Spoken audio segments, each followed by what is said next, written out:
Assalamualaikum warahmatullahi wabarakatuh. Nama saya Muhammad Aziz bin Azizan. Dua orang ni kawan kelas saya. Nama saya Iskandar Aiman. Nama saya Muhammad Ahmad Jaafar. Kami daripada kelas 5 IR daripada sekolah SMK Datuk Seri Omar. Kami dekat sini nak cerita pengalaman kami pergi College Community Jordan atas program Lead My Way pada tahun lepas masa kami Form 4. Firstly, waktu kami dapat tahu kata kami kena pergi program tu kan, kami sangat excited dengan sangat sabar. Sebab sebelum ni kami tak tahu.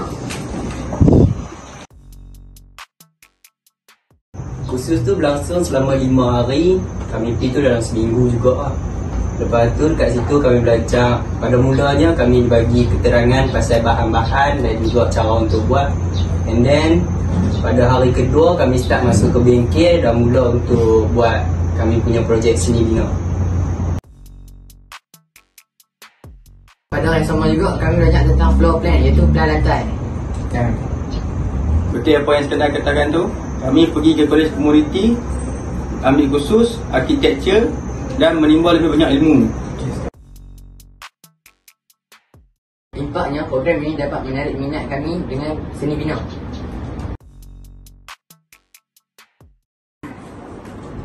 Tuntasnya selama 5 hari perjalanan kami menuntut ilmu dalam bidang seni bina dekat College Community Cawangan Jordan dalam program Lead My Way, kami berjaya membawa pulang sehelai sijil.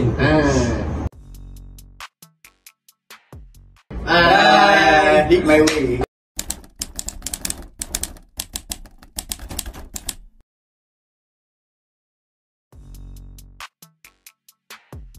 Assalamualaikum warahmatullahi wabarakatuh.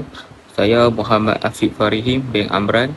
Saya merupakan alumni SMK DSO SPM tahun 2019. Okey, dalam video ni saya akan memberitahu saya salah seorang student yang terlibat dengan program Lead My Way. Selepas SPM, saya mendapat keputusan yang cukup makan dan saya sambung sijil SKM 3 di ILP Jitra, iaitu Institute Latihan Industrial. Selepas tamat sijil selama 2 tahun, saya sambung diploma di ETH Taiping selama 1 tahun 6 bulan.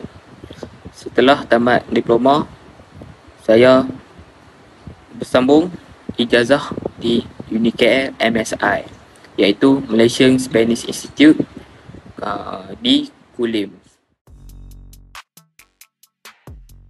Bila selesai program ini, saya bersemangat untuk bersekolah semasa tingkatan 5.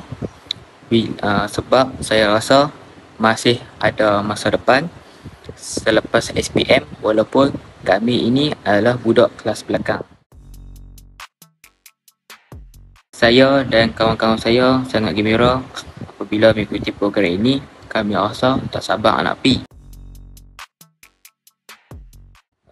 Dan kawan-kawan saya yang mengikuti jalan seperti saya juga, kebanyakan ramai yang telah bersambung ijazah seperti saya juga, tetapi mereka bersambung di IPTA, iaitu UNIMAP. Bagi saya, program ini sangatlah baik untuk kami dan sesuai. Hashtag DSO by design, not by chance. Dan hashtag KKBDA Tak penting di mana bermula, yang penting di mana anda berakhir. Sekian daripada saya, Muhammad Afiq Fahrim bin Amran. Assalamualaikum warahmatullahi wabarakatuh.